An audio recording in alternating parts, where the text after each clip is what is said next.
आपसे एक सवाल और पूछती हूँ कि अभी हमने देखा कि बहुजन समाज पार्टी के बाद में बहुजन समाज के ही कुछ लोगों ने अलग अलग तरह की अपनी पार्टियां बनाई, उसमें जैसे फूल सिंह बरैया हो या वामन वेसराम हो या अन्य कोई भी हो, लेकिन आज तक वो राजनीति में सफल नहीं हुए और फिर उसी नक्शे कदम पर आज चंद्रशेखर चल रहा है। तो बिका हुआ आदमी है, पूरी तरह से बिका हुआ आदमी है, लोगों को गुमराह करता है।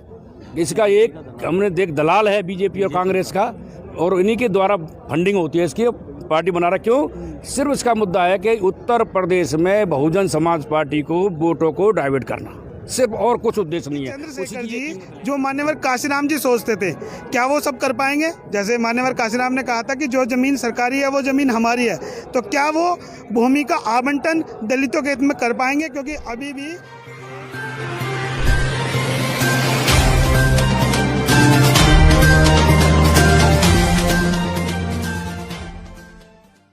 जय भीम साथियों, आज हम बहुत ही महत्वपूर्ण मुद्दे पर चर्चा करेंगे। मेरे साथ में कुछ युवा साथी हैं। जय भीम सभी को। सबसे पहले तो मैं ये कहना चाहूँगा कि देखिए, जो अगर वो मान्यवर काशीराम जी को मानते, अगर उनकी विचारधारा पे उन्हें अमल करते, तो उन्हें जो भीम आर्मी एक अच्छा उन्होंने संगठन बना लिया था, जो सामाजिक आंदोलन कर भी रहा था, जैसा भी, चाहे वो मीडिया प्रायोजित आंदोलन हो, तो अगर मान्यवर काशीराम जी को मानते हैं तो पार्टी ऑलरेडी एग्जिस्ट करती है, समाज में पार्टी है और राष्ट्रीय स्तर पर पार्टी है, तो वो उसी के हाथों को मजबूत कर सकते थे। मैं ये चाहता हूँ कि भाई विरोधाभास हो सकते हैं, आपके वैचारिक मतभेद हो सकते हैं, लेकिन उसके बावजूद भी क्या कोई अपना घर छोड़ के नए घर में चला जाता है? अगर ये था तो अपने घर को ही मजबूत करते और साथ ही अपने लोगों को, कार्यकर्ताओं को ये कहते कि वो भाई पार्टी के हाथ मजबूत करें। और अगर उन्होंने पार्टी बना ली है तो मैं ये कहना चाहूँगा कि उनको मेरी एक रिक्वेस्ट है कि चंद्रशेखर जी जो मान्यवर काशीराम जी सोचते थे, क्या वो सब कर पाएंगे? जैसे मान्यवर काशीराम ने कहा था कि जो ज़मीन सरकारी है वो ज़मीन हमारी है, तो क्या वो भूमि का आवंटन दलितों के हित में कर पाएंगे? क्योंकि अभी भी 1 करोड़ 1.5 करोड़ के करीब जो भूमिहीन किसान हैं वो ज़्यादातर क्या नाम दलित हैं। क्या वो उनकी लड़ाई लड़ पाएंगे?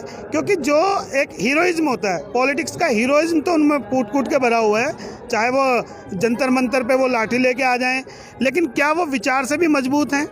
क्या वो अपने कार्यकर्ताओं के साथ मान्यवर काशीराम के तरह लाठी खाने को खड़े होंगे या भाग जाएंगे? ये देखना होगा। और उनके जितने भी आंदोलन हुए हैं वो उनके कार्यकर्ता लाठी खाई है, कार्यकर्ताओं के घर जले हैं, और वो हमेशा या तो हॉस्पिटल में चले जाते हैं या कुछ ना कुछ बहाना बन जाता है। तो ये सोचना होगा। लेकिन काशीराम जी के नाम को लेके चल रहे हैं तो उन्हें उसकी वो भी पता होनी चाहिए कि उसकी वैल्यू क्या है, उसका नैतिक मूल्य, सामाजिक मूल्य और राजनीतिक मूल्य क्या है। काशीराम जी के नाम का उसका ये मूल्य है कि समता मूलक समाज में अपने परिवार को खो के समाज को खड़ा कर देना, और समाज को खड़ा करने की क्या कुवत उनमें है ये उन्हें देख लेना पड़ेगा। ये उनकी बात है। और साथ ही साथ उन्हें यह भी देखना पड़ेगा कि मान्यवर काशीराम जो थे वो दलित अस्मिता की लड़ाई लड़ रहे थे, और दलित अस्मिता की लड़ाई में ही जो बीएसपी के पार्टी जितनी भी इमारतें बनी हैं, चाहे आज हम खड़े हैं दलित प्रेरणा स्थल, ये भी उसका ही एक वो अटूट उदाहरण है। अब हमें समझना होगा कि क्या वो इस तरह की पॉलिटिक्स कर पाएंगे, या वो दलित मुस्लिम और जो बहुजन की जो परिभाषा डॉक्टर क्या नाम मान्यवर काशीराम जी ने दी थी, क्या उस बहुजन की परिभाषा को गढ़ पाएंगे? क्या उसे मजबूत कर पाएंगे? और जो उनके कार्यकर्ता भी कहते हैं जय भीम का जो नारा देते हैं, क्या वो वाकई में ही सार्थक होगा या वो एक नारे के रूप में ही हवा हो जाएगा? तो अभी जो बेघर हुए हैं, दंगों में बेघर हुए हैं, उनके लिए क्या पार्टी करेगी? क्या एक आज़ाद समाज में बहुजन की क्या भूमिका होगी, उसे भी वो अपने मैनिफेस्टो में तय करें। और उसके लिए उन्हें बहुत तैयारियां करनी पड़ेगी। केवल ये नहीं है कि जो टूटन बीएसपी की जो टूटन होगी उसी को वो अपना संजो के बांध लें और कहें कि भाई ये हमारी आज़ाद समाज पार्टी है और ये बुनियादी है। ऐसा नहीं हो सकता, क्योंकि बहुजन एक मिशनरी बात है और बहुजन पार्टी एक मिशन को लेकर चलती है। आप समझ सकते हैं, सब समझदार हैं कि कौन सी मुगली गुट्टी पी के वो बड़ी होएगी, और वो घुटनों के बल चलेगी या मान्यवर काशीराम की बीएसपी की तरह सीना तान के बहुजन के हितों के लिए खड़े होने की ताकत रखती है। तो ये अभी इतिहास के भविष्य के गर्भ में अभी कुछ भी कहना जल्दबाजी होगी। मैं यही कहूँगा, जय भीम, जय भारत। मेरे साथ में युवा साथी हैं, उनसे जानना चाहूंगी कि आज बहुत बड़ा युवा तबका चंद्रशेखर को प्रमोट कर रहा है और खासकर हम सोशल मीडिया पर एक फोटो है जो वायरल होते हुए देख रहे हैं। एक तरफ साहब मान्यवर काशीराम जी की प्रतिमा है, दूसरी तरफ डॉक्टर भीमराव अंबेडकर जी की प्रतिमा है और वहीं पर एक जो फोटो लगाई जा रही है वो चंद्रशेखर की लगाई जा रही है। तो क्या आज का जो युवा है वो जो त्याग समर्पण बलिदान रहा, चाहे परम पूज्य बाबा साहब का रहा हो या साहब काशीराम जी का रहा हो, क्या वो समर्पण बलिदान और संघर्ष चंद्रशेखर ने किया है जो आज उनको बराबर लाके खड़ा कर रहा है? मैं ये कहना चाहता हूँ कि चंद्रशेखर है क्या चीज़, वो है क्या, उसने करा क्या है समाज के लिए। सिर्फ लड़ाई दंगों के अलावा हमारे युवाओं पे केस लगाने के सिवा उसने कुछ काम नहीं किया है। युवा कर रहे कि ये करा उसने वो करा, एक भी उसकी उपलब्धि बता दी जाए कि उसने उपलब्धि करी क्या है। समाज के प्रतीक नहीं है ये सीधा सीधा बताया जा रहा है कि राजनीति है। और जो चंद्रशेखर ये बहुजन की बात कर रहा है, क्या इसमें सिर्फ ये बहुजनों को ही लेकर चलेगा या फिर ब्राह्मण पंडित जितने भी अन्य जो कास्टेड है क्या उसको भी लेके आगे चलेगा? इसमें हमारा कितना हित होगा और कितना नहीं होगा वो तो समय बताएगा। मैं साहब आपको सभी को मैं ये बताना चाहता हूँ कि हमारे समाज को भटकाने का काम कर रहा है। जैसे कि जब दिल्ली में हमारा वोट परसेंट बढ़ रहा था तो मुनवाद ने देख लिया कि इनका वोट परसेंट बढ़ रहा है तो उनको गिराने का काम करो। तो गिराने का काम जो किया था तो ये अब हमारी जो वोट बैंक है गिराने का काम कर रहा है, बढ़ाने का काम नहीं कर रहा है। अगर ये बहुजन समाज पार्टी के प्रतीक ही है तो बहुजन समाज पार्टी के साथ ही है, तो बहुजन समाज पार्टी के प्रतीक खड़ा है तो क्यों उसने सीलमपुर से अपने प्रत्याशियों को निकाला? क्यों नहीं बहुजन समाज पार्टी के जो कैंडिडेट था उसको सपोर्ट क्यों नहीं करा? काफ़ी। और जो मैं आपको बताना चाहता हूँ ये सिर्फ हवा है। जितने इसके साथ जो व्यक्ति, मैं भाई उनको भाई ही कहूँगा, जितने भी भाई हमारे उनके साथ है सिर्फ वो बहुजन समाज पार्टी के है। उसको कल पता चल जाएगा। अगर एक भी जिले स्तर पे, अगर बूथ स्तर पे अगर वो कैंडिडेट भी निकालता है तो हम बता देंगे कि हम भी खड़े और मैं भी नीरज चौधरी आपका भाई। धन्यवाद। मेरे साथ में एक और युवा साथी है, उनसे और जानना चाहूँगी क्योंकि बात चल रही है और जो हमारे महान पुरुषों का बलिदान रहा है तो उसको आप किस दृष्टिकोण से देखते हैं?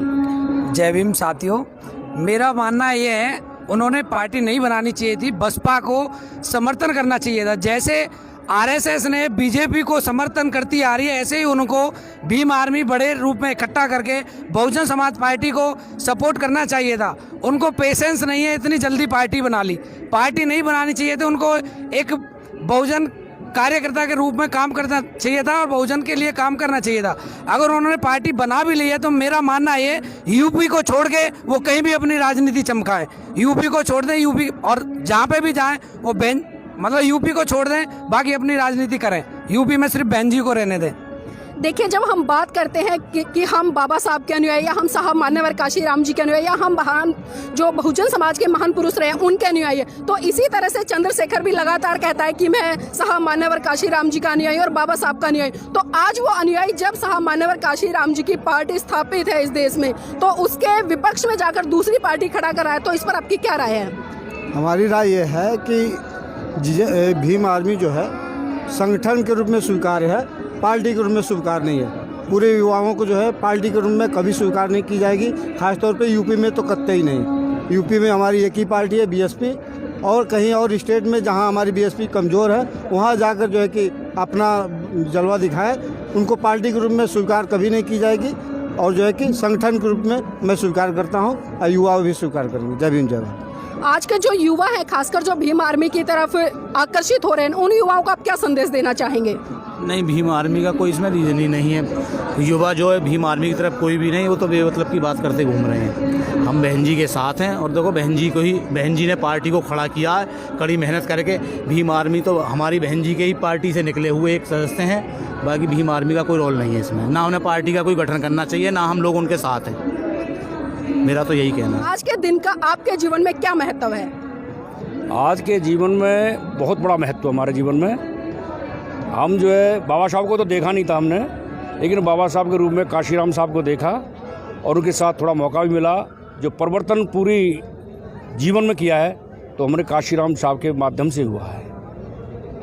अन्य किसी क्षेत्र में चले जाओ, राजनीतिक, धार्मिक, सब में जो उन्होंने जो हमें कैडर दिया है वो उसमें बड़ा हमारा जीवन परिवर्तित हुआ है। लेकिन बड़ा दुख होता है जो साहब ने कैडर दे के जो लोग तैयार किए थे, आज उनको देख के बड़ा दुख होता है कि वो इधर उधर भाग रहे हैं। वैसे साहब को मानते हैं, जिंदे थे साहब को मानते नहीं थे, आज उनका फोटो लगा के वाम से पे कैडर लगा रहे हैं और जगह जगह पार्टियां बनाए। पीपीआई है, मेसराम है, कौन अभी एक और पैदा हो गया है, कटफूला जो कहते हैं ना, बरसाती जो गंद में पैदा हो जाता है, ऐसा चंद्रशेखर नाम का। हम उसको बड़ा सम्मान करते थे कि एक संगठन है, अन्य पार्टियों के बहुत संगठन हैं, तो इसका भी एक संगठन है। बहुजन समाज का अच्छा युवा जुड़ेंगे, अच्छा एक होना चाहिए। लेकिन ये तो जब गहराई तक पहुँचे, जो हमारी उम्र का तजुर्बा है, ये तो वैसे ही निकला जिस तरह से एक क्या कहने नहीं चाहता उसको, कि एक बिका हुआ आदमी है, पूरी तरह से बिका हुआ आदमी है, लोगों को गुमराह करता है।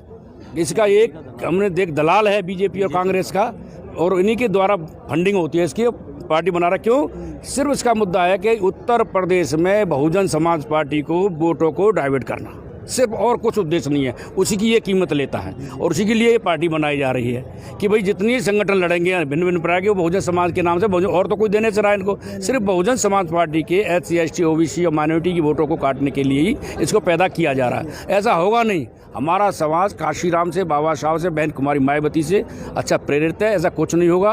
कुछ लोग हो सकते हैं, बहुत बड़ा समाज है हमारा, थोड़ा सा 1-8% इधर उधर हो सकते हैं, लेकिन इसे मुँह की खानी पड़ेगी।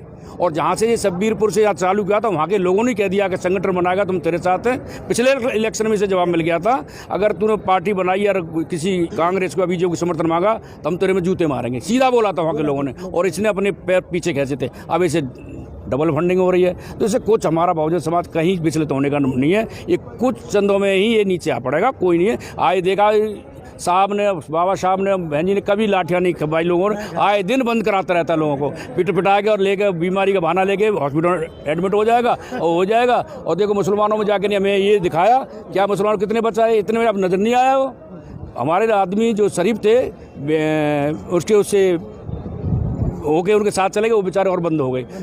मौजपुर जाफराबाद में सिर्फ किसी ने उनका चंद्रशेखर का फोटो दिखा दिया कि भीम आर्मी का आदमी, वो बेचारे बंद हो गए। अब जाता क्यों नहीं छुड़ाने के लिए? जाना चाहिए उसको। उन्होंने कितने आदमियों की ज़िंदगी खराब कर दी। तो ये तो कोई आमने सामने हो जाए तो उससे बात करेंगे। हम इतने बुढ़े भी नहीं हुए, उस लाख तो अभी हमें दम रखते हैं उसे चिट करने के लिए। जय भीम, जय भारत।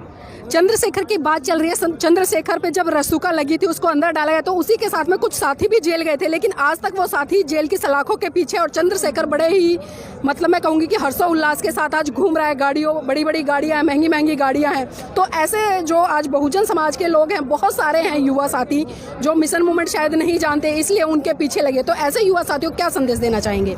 ऐसे युवा साथी को पहले तो मैं जय भीम नवोदय, और जी मैं ऐसे युवा साथी को ये कहना चाहता हूँ कि जो चंद्रशेखर के साथ में जो ऐसा साथ दे रहे हैं, ये गलत है। चंद्रशेखर इस अपनी समाज का 1/2 करने जा रहे हैं, और इससे हमारे समाज में, खैर हमारे बहुजन में तो कोई ज़्यादा फर्क नहीं पड़ेगा, इतना ज़्यादा एक्टिव नहीं है वो कि वो हमको कुछ होगा, लेकिन थोड़ा बहुत असर पड़ सकता है।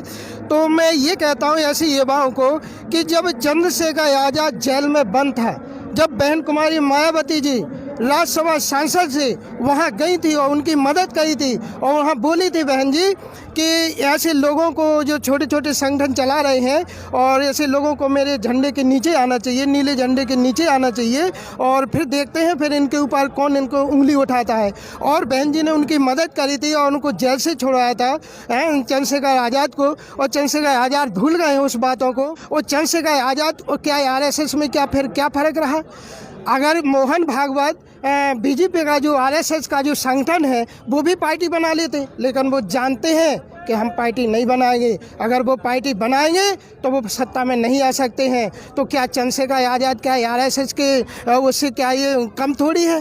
मैं नहीं समझता हूँ कि बाबा साहब को फॉलो करता है, मानव कांशीराम जी को फॉलो करता है, कभी कभार कह देता है बहन जी को कि हम बहन जी के साथ में, बहन जी के साथ में। क्या बहन जी के साथ में ये चंद्रशेखर आज़ाद? चंद्रशेखर आज़ाद ये बहन जी के साथ में नहीं है, ये हमारी समाज को गुमराह करने का काम कर रहा है। कहना चाहते अपने समस्त बहुजन समाज के भाइयों को, युवाओं को, नौजवानों को, अपने माताओं बहनों को कि बिल्कुल इसकी बातों में नहीं आना है। और ये हमारे लिए कोई चुनौती नहीं है, हमारी बहन जी के लिए कोई चुनौती नहीं है। चुनौती मत समझना इसको, कोई चुनौती नहीं है। ये हमारा कुछ नहीं बिगाड़ सकता है, और इसका कोई अस्तित्व नहीं है। क्या किया है इसने समाज के अंदर? और ये तो समाज को बांटने का काम कर रहा है, बीच में फाड़ने का काम कर रहा है। तो ये RSS की नीतियों पर चला है, ये कांग्रेस का एजेंट है, बीजेपी का एजेंट है, और इसको बिल्कुल जो है फॉलो नहीं करना है, और ना इसके संगठन में जाना है। हम अपनी हमारी पार्टी जो राष्ट्रीय लेवल की पार्टी है, जो माननीय कांशीराम जी ने अपने खून पसीना से सींचा है, और बहन कुमारी मायावती जी इसका नेतृत्व कर रही हैं, वो हमारी शेरनी है बहन जी, हम उसके साथ हैं। और हमारा पूरा बहुजन समाज जो है बहन कुमारी मायावती जी को ही फॉलो करेगा, और अपने बहुजन समाज पार्टी में ही रहेंगे। मेरा एक ही संदेश रहा है भाई के लिए, तो मिशन के लिए काम करें, बहुजन समाज के लिए काम करें, मगर एक बैनर तले काम करें। ऐसा ना है कि हम बहुजन समाज को एक साथ करने की बजाय बहुजन समाज को आपस में बांट दें, क्योंकि कहीं ना कहीं ये लड़ाई सत्ता की है, सत्ता की चाबी अपने पास लाने की है। क्योंकि अगर हम एक साथ ना हुए तो ये हम बिखर जाएंगे, और हम कभी भी, जैसे मान्यवर काशीराम जी ने कहा कि तुम्हें इस देश का शासक बनना है, तो वो सपना सपना ही बन के रह जाएगा। अगर हमें इस देश का हुक्मरान बनना है, इस देश की सत्ता की चाबी अपने पास रखनी है, तो हमें एकजुट होकर काम करना पड़ेगा। इसके लिए अलग अलग संगठन बनाने की ज़रूरत नहीं है। अलग अलग संगठन बनाने से हम बढ़ जाएंगे, हम विभाजन हो जाएंगे, हमारा शोषण होगा। बस मैं आपके चैनल के माध्यम से यही कहना चाहूँगा कि जो मेरे युवा साथी हैं वो अपने आप को जागरूक करें। उन्हें लगे कि आज जो हम प्रेरणा स्थल पर खड़े हैं ये किसकी देन है। कौन है जो 2007 से 2012 तक जिसने हमारे समाज के लिए, बहुजन समाज के लिए काम किया है। ये इतने बड़े बड़े पार्क बना के दिए हैं, जिसने जो हमारे पार्क बना के दिए हैं, जिनसे हमारा इतिहास हमेशा के लिए दर्ज हो गया है। तो मैं ये कहना चाहूँगा कि बाबा साहब का सपना काशीराम जी ने पूरा किया, काशीराम जी का सपना बहन जी पूरा करेगी, और बहन जी का सपना इस देश का हर एक युवा पूरा करने के लिए मन में ठान चुका है। आप युवा साथी हैं और राजनीति में अपनी सक्रिय भूमिका रखते हैं और राजनीति की सोच भी रखते हैं, तो मैं आपसे एक सवाल और पूछती हूँ कि अभी हमने देखा कि बहुजन समाज पार्टी के बाद में बहुजन समाज के ही कुछ लोगों ने अलग अलग तरह की अपनी पार्टियां बनाई, उसमें जैसे फूल सिंह बरैया हो या वामन वेसराम हो या अन्य कोई भी हो, लेकिन आज तक वो राजनीति में सफल नहीं हुए, और फिर उसी नक्शे कदम पर आज चंद्रशेखर चल रहा है। तो आप क्या कहेंगे इस पर? मैं देखो, जितने भी आपने संगठन गिनवाए सबका वजूद खत्म हो गया है। उनका सिर्फ चुनाव के टाइम पे आ जाते हैं, जैसे कि अभी हाल फिलहाल में चुनाव बिहार में आ रहा है, उसके बाद 2022 जो सबकी नज़रों में ठना हुआ है, बहन जी का लहर है। इस बार सबको पता है कि बहन जी आ रही है। कहीं ना कहीं चंद्रशेखर जी को, हमारे मन में ऐसा नहीं है कि हम चंद्रशेखर हमारे समाज का, हम उसका मान सम्मान करते हैं, मगर जैसे कि 2022 का चुनाव हमें सामने आ रहा है, तो मुझे लगता है कि कहीं ना कहीं हमारे समाज को बांटने का काम करेगा। तो मैं चाहूँगा कि युवा जितने भी हमारे, वो ज़्यादा जोश में ना आए और अपनी पावर समझे और बहुजन समाज पार्टी का सहयोग करें। बहुजन समाज पार्टी एक ऐसा संगठन है जो हमेशा से हमारे साथ रहा है और आगे समाज साथ रहेगा। इसी के साथ जय भीम जय भारत। तो ये थे हमारे बहुत सारे साथी जिन्हों से हमने अलग अलग राय जानी। मेरा अपना चैनल, आपका चैनल, समाज का चैनल, देश का चैनल NB News 24/7 को आप लाइक करें, सब्सक्राइब करें और ज़्यादा से ज़्यादा इसकी वीडियो को शेयर करें, ताकि हर खबर को मैं आप तक आसानी से पहुँचा सकूँ।